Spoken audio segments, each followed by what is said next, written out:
when you start your day really early, you give yourself a lot more time to make up for what I call fart around.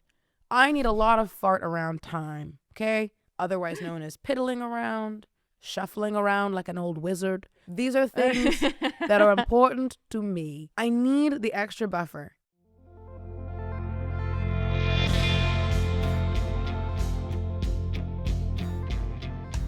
Hi, everyone, and welcome back to ADHD Aha, the show where people share the moment when it finally clicked that they have ADHD. My guest today is Taryn Delaney-Smith. She's an actor and comedian, and maybe you've seen her. She has millions of followers across social media. I'm so excited for this conversation. So nice to meet you and to have you here in person. I'm so excited too. Your set is so calming and neutral. I'm like, wow, this is not overstimulating at all. That was obviously on purpose. It was on purpose. We also have our hors d'oeuvres, our fidget toys here. Right, which I've never seen. Which one did you pick today? I don't know. This is like literally making me feel excited and happy. I don't even know. Oh, good. I can't help myself. But I'm nervous too because the first thing you fix in media training is fidgeting. And so that was like physically painful. I mean, I can't even imagine, Taryn. I mean, like intense media training too. I mean, because you are a Miss America first runner-up and Miss New York. I mean, the amount of poise and no fidgeting, stand up straight, sit up straight. I can't even imagine. That sounds, I mean, to me personally, that sounds like a nightmare. Was that a nightmare for you? I started when I was about 17. So I started in like the most intense media training you could imagine at 18 because it's a competition. So it's not just media training that you have for TV and film, it's competitive media training, I would describe it as. So yeah, when I was, 17, 18, 19,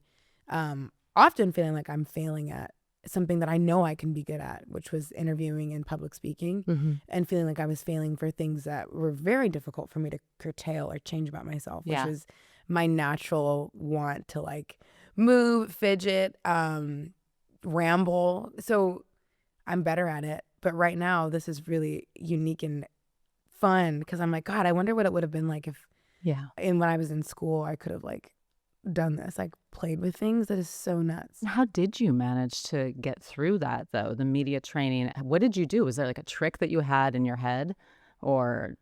I would just say I became singularly motivated and fixated on becoming good at this thing. And I do actually think that is an ADHD thing that is a gift too. ADHD comes with curses and it comes with extraordinary gifts. Yeah. And I would say that's the gift is that when I want something, I can fixate on it for like no one else. I can fix on it for years. It's literally how I learned French. Because I became so obsessed. Français? Oui, je parle français très bien. Ah oui, mon mari est français. Oh oui, yeah. So like just stuff like that, I think that ADHD can be such a gift because while I struggle to focus, especially on things I do not want to do or things that I fail at, focusing on things that I know I can be good at or that I know I'm going to excel at, it's fun to be able to like disappear into a goal. With all that masking though and all of that fixating, it's gotta be so exhausting. Did you ever get burnt out? Like for me, when I get home at the end of the day, and I'm lucky because I work here and we have fidget trays, and so it's easy for me to be myself. But even still, I come home and I'm like, I am so overwhelmed and overloaded from just like being on all day because like you have extra hurdles to jump through in your brain when you have ADHD. It must have been hard for you, right? There's so much more information now, thanks to, social media, say what you will about it, but it has been such an effective learning resource for me because before I was diagnosed with ADHD, I was just labeled as I was anxious and hyper. Like that was a huge part of my identity. But now I can understand, I think the diagnosis even allows me to put a name to, I am just completely overwhelmed and, I need to like disassociate for a little while because I'm so overwhelmed. I'm burned out from the amount of energy it took me today to, move through the world.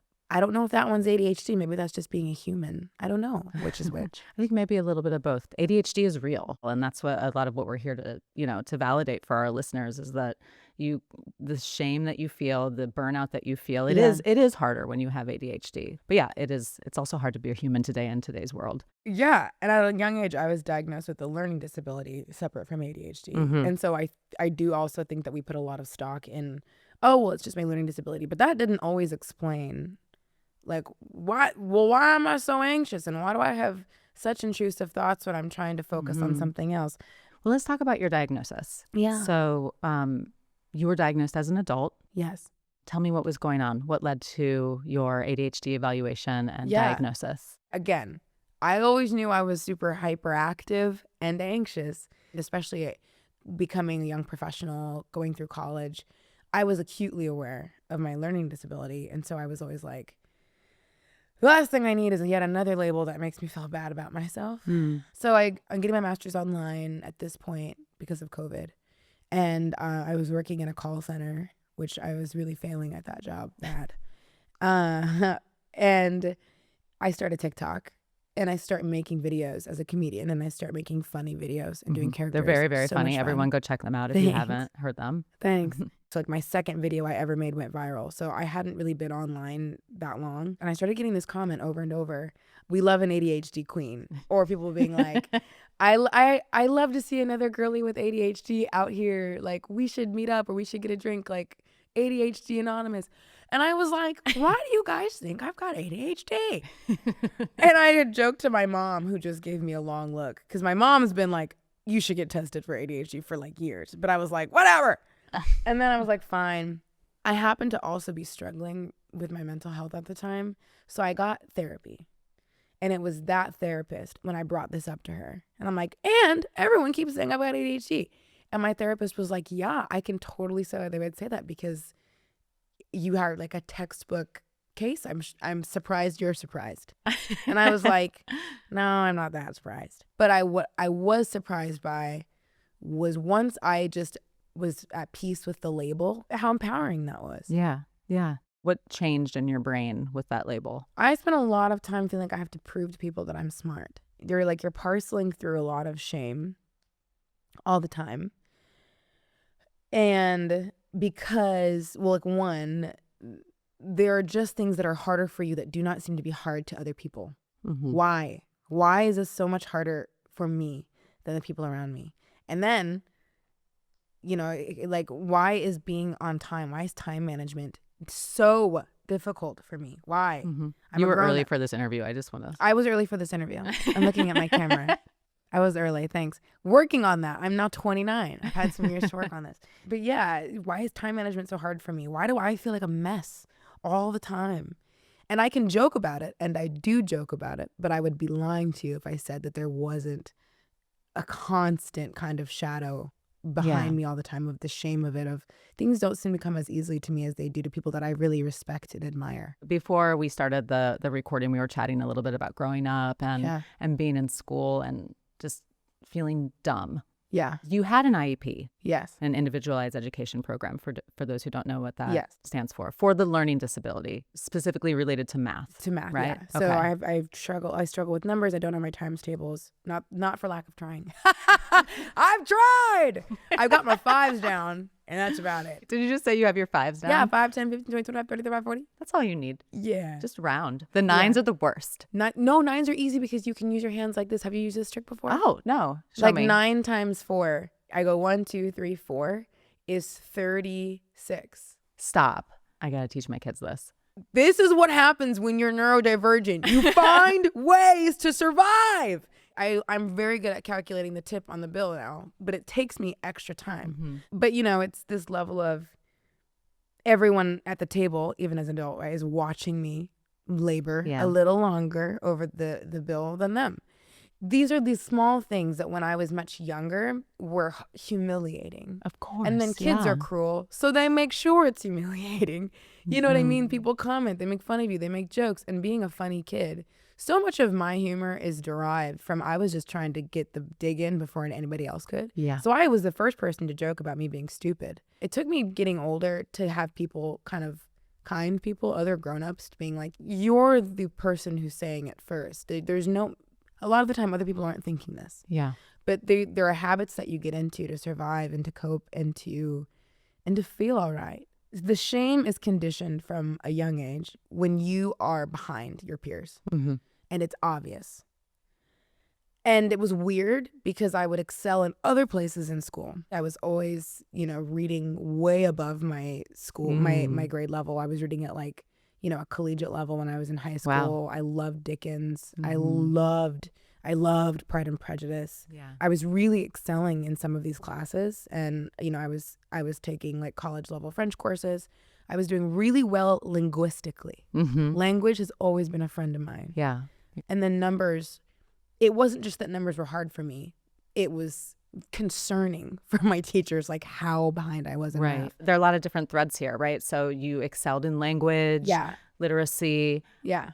I'm going to guess that you're very interested in those topics Totally. as well. Loved them. Right. And then you've also, with math, when you struggle with math, you can also develop math developed, anxiety. oh my God, so much anxiety. And then with math. the ADHD and anxiety, even though you weren't diagnosed with ADHD at the time, it just compounds and compounds and compounds. It's this vicious cycle, right? Yes. And then that just becomes a part of your identity that you're grappling with as a grown-up, of the shame, the fear. You're sitting there thinking, I know I can do this. I know I can be good at this. Mm-hmm. I just need to hope that everyone else in the room will give me grace. Yeah. And over my life, that's not always guaranteed. Mm-hmm. But I do think it makes you a far more gracious person. I am grateful for that. When I see someone else struggling with whatever, my heart bleeds for them because I know how it feels. And so it's not hard for me to, make room for them to. I hope I'm successful at that. Yeah. I really try to be. I'm not a perfect person, but I'd like to think that when I see it, when I realize it's happening in front of me with someone else, it has made me a far more gracious person. Mm-hmm. There's nothing I like to say more than take your time. Yeah. It's all right. I'm not in a rush. Yeah. You know what I mean? I love that. And the amount that I needed to hear that throughout my life. Right. It's a topic that we have explored on this show before. It's just the deep empathy that can come, and the deep justice sensitivity that can come when... I just realized, I found out what that was like 2 years ago, and it changed my life. Yeah. I don't have data to support this, but I have a lot of anecdotal, and conversations with people with ADHD, and just how that is just such a strong thread through their story because they've experienced so much failure growing up or so many negative messages that it makes them naturally kind of what you said, like, take your time. It's okay. Or want to help people. Yeah. Yeah. I also am thinking about the, it's a hurtful and common misconception that people with ADHD and learning disabilities aren't smart. Yes. Right. It's not about intelligence. These things aren't, it's about the way that your brain is wired and the way that you process information is essentially what it comes down to. Yeah. And I think one of the more, speaking from my own experience, one of the more painful things to deal with as someone with ADHD has been being so aware of the mistakes that I make. Mm-hmm. I almost wish that I were ignorant to them because it would be less painful. So being so aware and constantly trying to curtail them or so explain them frustrated. away. I imagine that comedy, there's comedy there too. Like, I'm going to make a joke about this before anybody else can. Yeah. Right? Just kind of outsmarting people, like, I'm part of this joke. Of right? course, if you're laughing with them, then they can never laugh at you. Mm-hmm. That is not a healthy coping. I'm looking at the camera. That's not healthy. You have to stop it. But it worked for me. So what do you want me to say? Like, when I worked in corporate America, I struggled. This was not a good place to be making jokes about how ineffective I am as an employee. Hey, my bad. Tell me about working in a call center. Call center? With ADHD. Okay, listen. So you had to make, your quota was like something crazy. It was like 106 to 118 calls a day. About what? Can you share that? I was doing cold calls because I worked, oh God. Can I be clear? This was a job that I was cleaning houses. I'm going to give you guys the full context. I love that you're looking to camera. If what you a make pro. this a clip, you need to give the full context. I lost my job as a waitress during the pandemic. All right. And then I was cleaning houses, really dirty houses in Brooklyn. It was rough. I had a hard time. Picked up a mop. Cockroaches came out of it. I was like, this is it. I will take any job. I made a vow. And I got a job selling BBLs. Wait, that butt lifts? Brazilian butt lifts. Yes, ma'am. Yes, ma'am. Wait, you're cold calling for butt lifts? Like But, well, people inquired about them. I wasn't just calling random people like, do you want a BBL? People would send in the Sounds like a inquiry. prank They're call. like, I want a quote. How much is a BBL? Oh, so they did. Okay, so or they'd be like, I want to know how much a fat you transfer. said that you would, these were yeah, or cold you could calls. like transfer fat to your breast, stuff like that, you know. And if you want, diva, do you? Whatever. Who am I to judge? It's no judgment. It's just, it's funny. So the point is you have a little pamphlet of information, and when people would call in to this huge company, they would just ask for like information on it. And that was all I did all day. Was it fun? Were you having fun? No, it was horrible. Kind of and I didn't do well because I'm a good salesperson if I believe in the thing and I think it's wonderful. But the moment somebody at the end of a call would go, I'm on the fence. Do you think I should do it? I'd always be like, it's really up to you. I don't think you need it, but live your life, diva. And they were like, stop doing that. And I was like, sorry. I also think when you have ADHD, you find ways to mitigate and to make up for where you struggle. So any job that was really detail oriented and required a lot of organization, I struggled at. And I knew I wouldn't do well at that job. And so when I had an opportunity to like answer phones, I was like, I am great with talking to people. I can do this job. The only thing that I found fun about that job, even though I hated I just hated everything about it. I hated the company I worked for. I'm not afraid to say that. Like I didn't like any of it. I love talking to people. I would end up not meeting my quota for calls because I would take way too long on these calls. That was a note I got over and over again. Is like, Taryn, we don't know who you are, but we are seeing that you are not really talking about the product. You're like chatting with people about their Can you kids. remember? What did you end up just their kids? Yeah. All the time. And then they'd call You're back. building the and I'd be like, relationship. oh my God. And how did that haircut go? Because I know you were headed off to it. I love it. Yeah, that was fun for me. I loved chatting with people about their lives and getting to know them and connecting with people. I think I was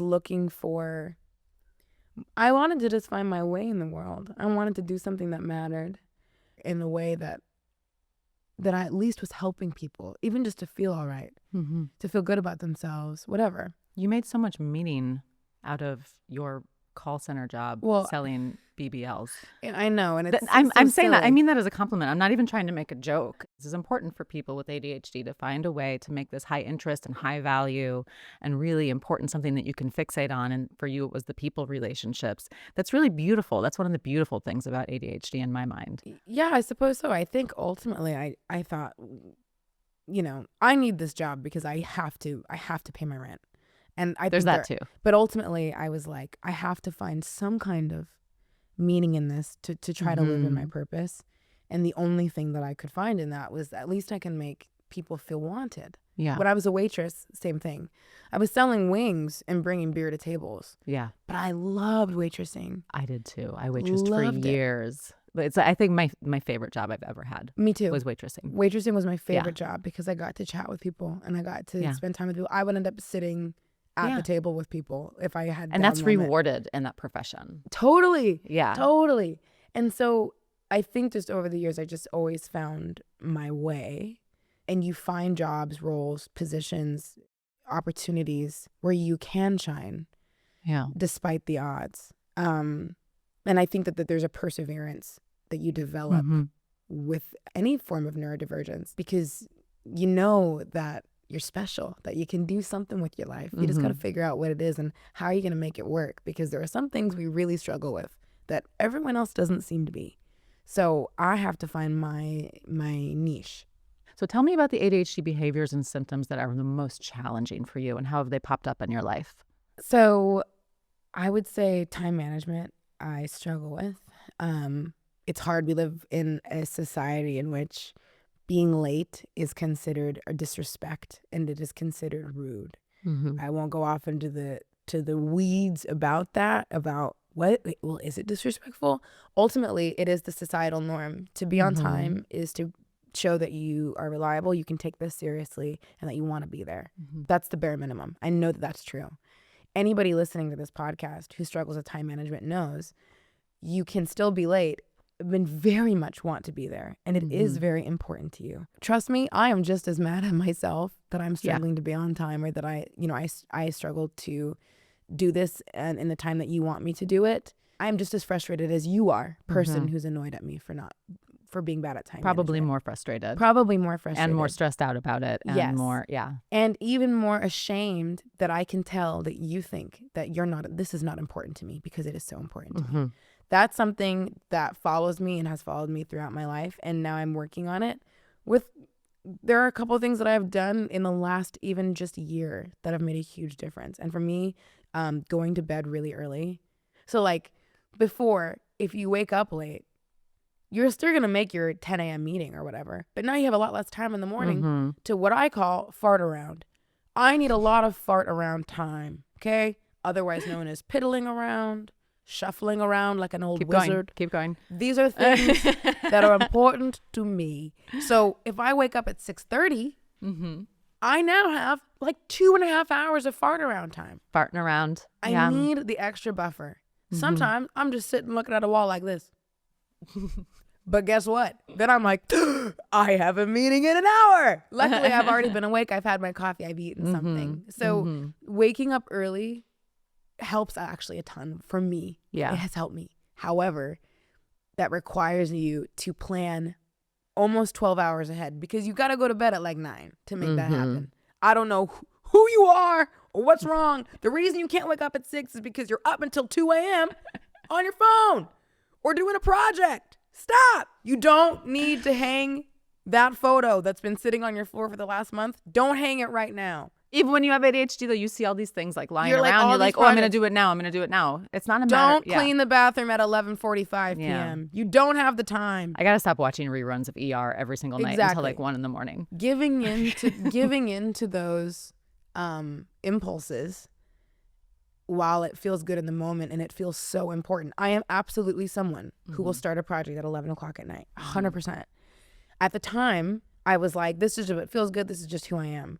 But it was, I think, a form of my like difficulty with time management popping up. Yeah. Because then I'm not thinking ahead for the fact that it's going to be super hard for you to wake up by 7 tomorrow. I think sleep is one of the most underrated things for people with ADHD to really wrangle. And I think it's really hard. Falling asleep can be harder when you have ADHD. And yet 100%. it's so important for your focus, for everything, for the fart around time, which is, I totally relate to Sleep that. makes everything easier. Yeah. Sleep makes all of it easier. So with that being said, time management, I would say, has been at the center of my frustration with ADHD. Yeah. All the other stuff, I tend to leave cabinets open. I tend to forget to like lock the door. These are all things that are like annoying, but because I've detached a lot of shame now at this point in my life, now I can turn around and see those things and go, oh, let me just write this room. Yeah. It's a waste of my time to shame myself for, kind of being a little tornado through my own house. Little tornadoes, farting around, piddling making tornadoes. around, shuffling about like an old wizard. Do what you're gonna do. I think that's the beauty of ADHD, though. Everything's funny to me, and everything is unexpected. Because I don't know what I'm gonna do next. Hell.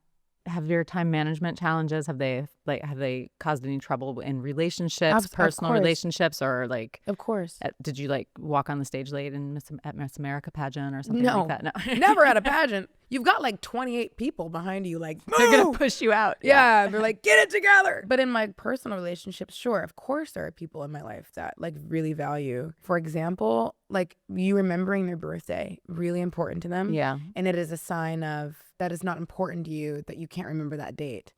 I'm better now because now the moment I learn your birthday, we become friends. I'm going to put an alarm on my calendar. I'm going to put it on my calendar because I know it's important. But if I'm like, that I struggle with remembering numbers, dates, stuff like that. When I did forget someone's birthday, or I'm a day late wishing it, or I've even had problems where it's like by 7 p.m. I realize it's the 1st. That's so and so's birthday. Yeah. Because I'm forgetful. That's caused problems in those relationships of like it makes them feel like, ugh, you're such a mess. Like you never remember this kind of stuff, and you've let me down, which is really, really painful. Yeah. I don't think what they're asking of me is unfair at all. I guess the only thing that I would counter that is please don't make it mean that you're not important to me. Yeah. I'm doing my best, but I can do better. Do people receive that message well? I think it's important when you're validating how someone feels to not immediately counter with, you're making it mean that you're not important to me, but you're totally important to me. Instead, opening with, I know I really made a mistake here and I apologize. Just because I have ADHD, it doesn't absolve me of accountability for the ways in which I can sometimes let people down. That's important. Totally. 'Cause I have a friend that board games are really important to them. I cannot sit still for a 2-hour board game. I can't. It's so interesting too, because the some of the difficulties that you've mentioned, they're all like, they're ADHD related, but they're all also kind of math related too. You see me. I see Look you. away. Yeah, because it's time management, Yeah. clocks, Yes. board games. Hate them. Yeah, Hate them. times tables. You'll have to tie me to a chair. Even remembering dates, right? These things Yeah. can all be like dyscalculia. It's Yes. like is very real as well. So Sure. it's kind of like they're compounding. I just find that really fascinating. Yeah, and so how Yeah. do you balance, like, the friend that loves board games wants to have like a board game birthday party, okay? This seems like a small thing, but it does pop up. Like, when in friendship, the thing that is important to you, I'm going to do my best to make it important to me so that we can do that thing together, et cetera, et cetera. And I have had friends in the past that are, I can tell, very disappointed that, like, it is hard for me to, like, sit through playing their favorite game or whatever. So where's the balance here of accountability, of being like, I can acknowledge that it is disappointing for you, that, like, I don't want what we do to always be on my terms. That's not a friendship. That's not reciprocal or fair. But at the same time, I'm communicating to you that, like, it's really hard for me to play a card game with you. I also always want to be careful because I don't want it to seem like I'm using my ADHD to get out of doing things that are less fun for me. Yeah. Because sometimes being part of a village is doing things that are inconvenient. It really is such a Right? balance. For me, I have trouble when I have to, this is going to sound so mean, but I'm just going to be honest about it. Okay. Like, I love my friends. I love my family. I have trouble spending a ton of time, like hours, like, we're going to plan a day. We're going to go to the city, just you and me all day together. Okay. Because I need my fart around time. I totally understand. So if someone wants to go to the city and do something with me, Yeah, I'll say, I'm going to ride the train in by myself.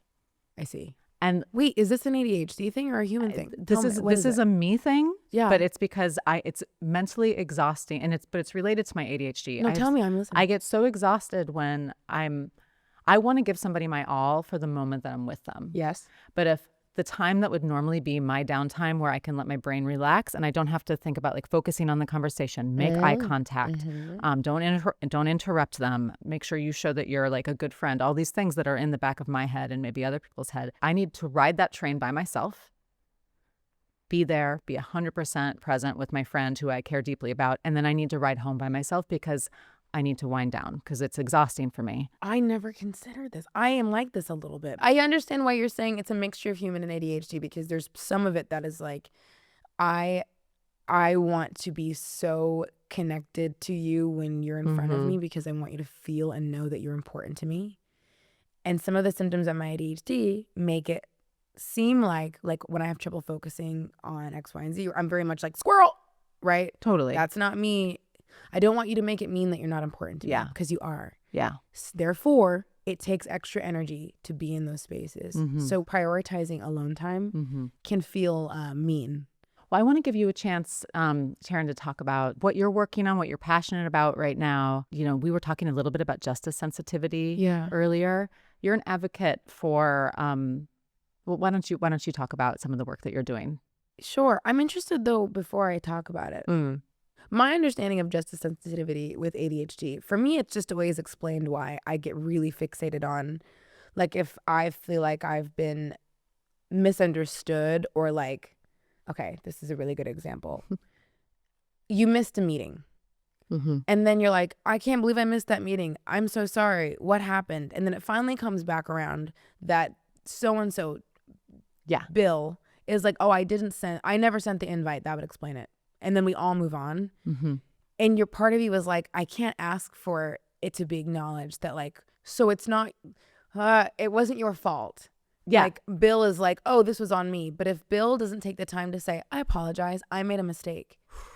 My heart just started racing because it bothers me so much too. And and then the way it's perceived is that I feel childish, that I'm like, can you just acknowledge that I didn't make a mistake and that you did? I know. I think about justice sensitivity in the micro sense, like in like the day-to-day interactions and the things that people don't hold themselves accountable for. And then in the macro sense, like justice and fairness for people, you know. With that being said, I will say I've gotten really comfortable with being like, this is on me. I'm so sorry. I made a mistake here and I apologize. I think there's a lot of strength. There's a lot of power in being able to like admit when you're wrong, be sorry. I make so many mistakes in a day though that I have to do that. But it's difficult because at the same time I never want it to be perceived or understood that I need people. I need to be, it's not that I need to be right at all. And that's how it comes off though. You know what I think it is for me? And I just realized this now, so bear with me. I think that I feel maybe a sense of jealousy towards people who don't feel a need to constantly apologize and that can just move through the world make mistakes. That's so real. And so that bubbles up as resentment. And it bubbles up as resentment. Yeah. So interesting. And I just that actually was a big unlock for me. Really? Yeah. Oh my God. Thank you. Therapy session. You did it. We're just farting around. I love it. You had asked me about advocacy and I ended up sidestepping the question. It was a great conversation. If you want to share anything, feel free. You don't have to. I'm trying to remember what the original question was. Is you had asked me to I was advocate. wondering, I know that you do a lot of work in the homelessness space. And I do, yeah. And I would say that is, if I'm being totally honest, that the justice sensitivity, I get really emotional and frustrated about, of course, how unjust it is that people are unhoused and it's a failure of the system, not of the individual. But I would say everybody should be that outraged. Everyone should be outraged, whether you have ADHD or not. So I would actually say that one is apart from ADHD. I think that 100% comes from housing is a human right. Yeah. And I feel so strongly about that. And I think everybody should have a little bit more justice sensitivity when it comes to the rights of others and our neighbors. But that's just me.